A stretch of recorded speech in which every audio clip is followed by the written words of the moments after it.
Bismillahi wassalatu wassalamu ala rasulillah maba'ad. Mga alipin ng Allah subhanahu wa ta'ala, ang dami nating gustong talakayin patungkol sa araw ng Ashura. Ang araw ng Ashura ay punong-puno ng kwento. Subalit dahil sa napakaikling panahon o oras, hindi natin ito mabanggit. Ngayon, bago tayo magdua, ay meron akong nais na banggiting mga kwento na ang kwento na ito ay walang sapat na batayan o walang sapat na dalil. Okay? Kasi baka pag narinig natin, paniwalaan natin, wala namang problema kung pakinggan. Kasi wala lang naman sapat na dalil. Okay? So, ibig sabihin, pwede mong pakinggan, pero wag mong iisipin na ito ay tama. Pero wag mo rin namang itakwil na as in na baka sabihin mo ito ay mali. Okay? So, ano ang mga kwento nito? Merong mga ilan sa mga ulama na kanilang sinasabi na sa araw ng Ashura ay dito raw naganap yung pagpatay sa pinakamamahal ng Propeta Muhammad. Merong isang tao na labis na minahal ng Rasulullah sallallahu alaihi wasallam na kung saan ay tinawag itong Sibtu Rasulillah. O ang ibig sabihin ay bulaklak ng Propeta Muhammad. Ganun niya minahal ang tao na ito, ang Propeta Muhammad sallallahu alaihi wasallam. At ilan sa mga palatandaan ng pagmamahal niya sa tao na ito, noong kabataan ng tao na ito, habang ang Propeta Muhammad ay naghukhutba, nagbibigay sermon sa araw ng Jum'ah, pumasok ang tao na ito, ang binatilyong ito, na siya ay nakasuot ng mahabang kimon. Sa kanyang paglalakad, siya ay nadapa. Ang ginawa ng Rasulullah, hininto niya ang kanyang khutba, pinuntahan niya yung tao. Kinuha niya at sinama niya sa habang siya ay nagkukhutba. Ganun niya minahal yung tao na yun. At meron pang mga tagpo na habang ang Propeta Muhammad ay nagsasala, sila ay nagsujud. Ang Propeta Muhammad ang imam. Habang siya ay nakasujud, ang batang ito na minahal ng labis ng Propeta Muhammad sallallahu alaihi wasallam ay pumatong sa kanyang likuran para siyang sinakyan. Ang ginawa ng Rasulullah, hindi siya bumangon sa sujud. Napakatagal. Ngayon, nagtaka ang mga sahaba, ang mga ma'mum, bakit ang tagal ng sujud ng Rasulullah? Kaya pagkatapos nun, tinanong ng mga sahaba, "Ya Rasulullah, anong dahilan?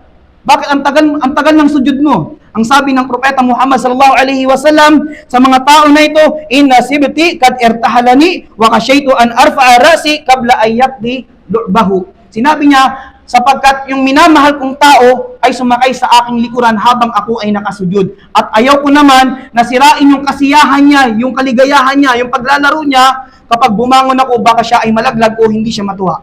So ganun na pinahalagahan ng Rasulullah kahit na siya ay nagsusujud. Okay? So sino ang tao na ito na minahal ng Rasulullah? Ito si Husayn na anak ni Ali bin Abi Talib. So may mga ulama na inuugnay nila yung pagkamatay ni ni Husayn bin Ali bin Abi Talib sa araw ng Ashura. Kaya makikita nyo bukas, yung mga Shia, parurusahan nila yung kanilang mga sarili. Merong gumaganon, merong inahampas ang kanilang likuran, lalo na sa Iran, sa Iraq. Okay? Dahil doon pinatay ang si Husayn na minamahal ng Propeta Muhammad. Ganun sila magtauba. Parang katulad ng sa mga Kristiyano, yung mahal na araw, inahampas nila yung kanilang likuran. Okay? Kasi bilang pagtataubat nila, kasi pinahirapan nila si Isa alayhi salam. Ganun din ang mga Shia. At nilang hinahampas, sinasaktan, halos bukas makikita ninyo, kung manunood kayo sa mga live nila, yung lugar nila doon sa Iran, halos mapupuno yan ng dugo. Okay? Kasi parurusahan nila yung kanilang mga sarili dahil sa pagpatay nila kay Husayn na minahal ng Propeta Muhammad sallallahu alaihi wasallam. Pero sinabi ng ilan sa mga ulama, ang kwentong ito ay daif, mahinang kwento. Ibig sabihin, yung araw ng pagkamatay ni Husayn ay walang sapat na katibayan na siya ay namatay sa araw ng Ashura. Meron ding ilang mga kwento na kung saan sa araw din ng Ashura ay niligtas ng Allah si Ibrahim mula kay Namrud. Mula doon sa paghagis sa kanya sa malaking apoy. Diba? May kwento na si Ibrahim ay hinagis sa napakalaking apoy. Yun daw ay naganap sa araw din daw ng Ashura. At gayon din, mayroon ding mga kwento na si Propeta Yusuf, siya ay tinakwil o tinraidor ng kanyang mga kapatid at ipinagbili doon sa Egypt, sa Ehipto. Lumipas ang mahabang panahon, muling nagkita si Propeta Yusuf at ang kanyang ama na si Yaqub.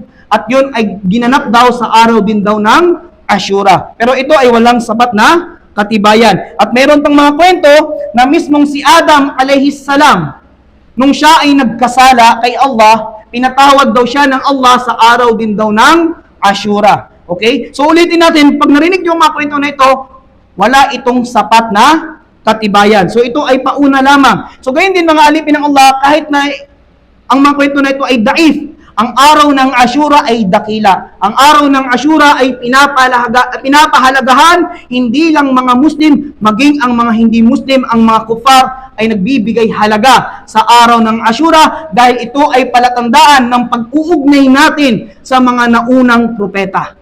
Sa mga naunang propeta. So yun lang mga alipin ng Allah, hilingin natin kay Allah subhanahu wa ta'ala na tayo ay gabayan, tawfiqan, patnubayan ng Allah, lalong-lalo na bukas sa araw ng Ashura na sana makayanan nating mag-ayuno bukas.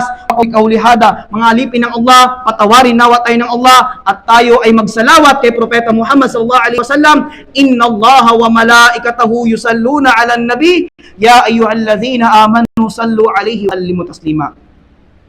Allahumma salli ala Muhammad wa ala ali Muhammad kama sallaita ala Ibrahim wa ala ali Ibrahim fil alamin innaka Hamidun Majid birahmatika ya arhamar rahimin. Allahumma ighfir lana warhamna wa liwalidina wa li jami'il mu'minina wal mu'minat والمسلمين والمسلمات منهم الأحياء والأموات. اللهم اغفر لنا وارحمنا إنك أنت خير الغافرين وإنك أنت خير الراحمين. اللهم اغفر لنا وارحمنا وإن لم تغفر لنا وترحمنا لنكونن من الخاسرين. اللهم اغفر لنا وارحمنا إنك أنت خير الغافرين برحمتك يا أرحم الراحمين. اللهم إنا نسألك الهدى والتقى والسلامة والعافية والعفاف والغنى. اللهم إنا نسألك الهدى والتقى والسلامة والعافية والعفاف والغنى. اللهم إنا نسألك الإخلاص في القول والعمل. ربنا آتنا في الدنيا حسنة وفي الآخرة حسنة وقنا عذاب النار. أقيموا الصلاة.